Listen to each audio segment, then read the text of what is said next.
और ब्रेक के बाद स्वागत है आपका। वॉरजोन से आ रही अगली बड़ी खबर का रुख कर रहे हैं खेरसौं में। रूस का भीषण हमला हुआ है। यूक्रेनी ठिकानों पर आर्टिलरी से स्ट्राइक की गई है और रूसी हमले में 4 लोगों की मौत की जानकारी आ रही है।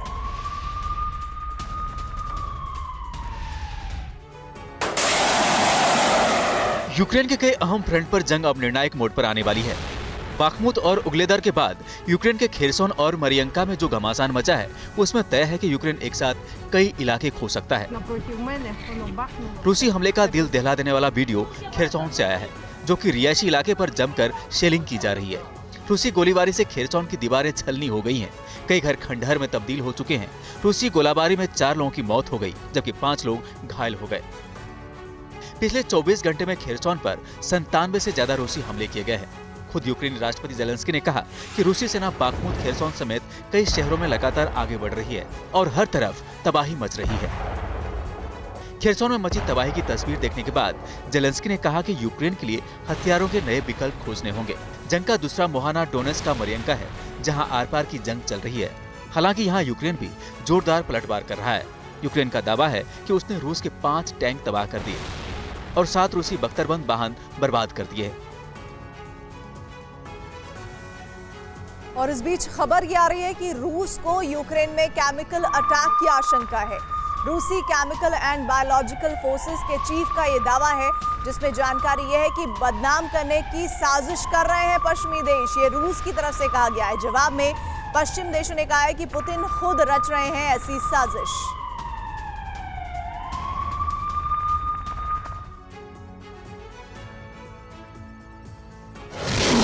ये आरोप अब तक रूस पर लगते रहे कि यूक्रेन पर केमिकल अटैक कर रहा है। अब यही आरोप रूस ने यूक्रेन पर लगा दिया है। रूसी केमिकल एंड बायोलॉजिकल फोर्सेस के चीफ का दावा है कि यूक्रेन कुछ इसी तरह के हमले की तैयारी कर रहा है। दरअसल केमिकल अटैक को लेकर रूस और पश्चिम देश एक दूसरे पर इल्जाम लगाते रहे हैं। रूसी डिफेंस अधिकारी ने दावा किया है कि अमेरिका यूक्रेन के केमिकल अटैक की योजना बना रहा है। केमिकल अटैक का ठिकरा रूस पर फोड़ा जाएगा। इस वजह से यूएस राजदूत सुलिवन रूस पर आरोप लगा रहे हैं। जेलेंस्की इससे पहले कई बार दावा कर चुके हैं कि रूस ने यूक्रेन में केमिकल हमले की तैयारी की है। जेलेंस्की के दावे पर पश्चिम देश भी मुहर लगाते रहे हैं। अमेरिका भी आरोप लगा चुका है कि खुद रूस ऐसे हमले यूक्रेन में कर सकता है। रूस हमले का आरोप पश्चिमी देशों पर लगाएगा।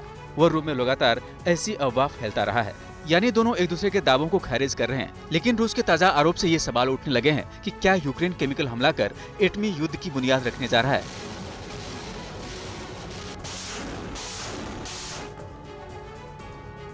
और वॉर जोन से खबर यह भी सामने आ रही है कि बैकफुट पर आए रूस ने अब अपनी रणनीति बदली है।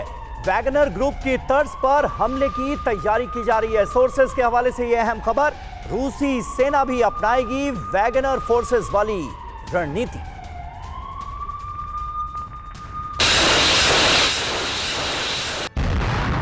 रूस यूक्रेन जंग में बाखमुत इस समय हॉट स्पॉट बना हुआ है। बाखमुत पर कब्जे के लिए दोनों देश पूरा जोर लगाए हुआ है। यहाँ रूस की तरफ से वैगनर ग्रुप ने मोर्चा संभाला हुआ था। रूसी सेना को यहाँ तगड़ा पलटवार झेलना पड़ा, जिसके बाद रूसी सेना बैकफुट पर आ गई थी। सूत्रों के मुताबिक बैकफुट पर आए रूस ने रणनीति बदल दी है। वैगनर ग्रुप की तर्ज पर रूस ने हमले की तैयारी की है। अब रूसी सेना भी वैगनर वाली रणनीति पर आगे बढ़ेगी। Institute for the study of war नाम के थिंक टैंक ने रूसी सेना की सीक्रेट रिपोर्ट के हवाले से ये खबर दी है कि इस रिपोर्ट को यूक्रेन के रिजर्व ऑफिसर ने जब्त किया था। इसी रिपोर्ट में वैगनर ग्रुप की टेक्निक्स का जिक्र है। यूक्रेनी इंटेलिजेंस से मिली खबर के मुताबिक बाखमुत में रूसी सेना की रणनीति लगातार नाकाम हो रही है। रूसी सेना और वैगनर की रणनीति में टकराव से भी दिक्कतें पैदा हुई है। अब रूसी सेना वैगनर वाली टैक्टिक्स अपनाने जा रही है। हमले के लिए रूसी फोर्स अलग तरीके से टुकड़ियां बना रही हैं। खास बात यह है कि रशियन सेना के खिलाफ वैगनर ग्रुप में पिछले कुछ दिनों से गंभीर नाराजगी चल रही है।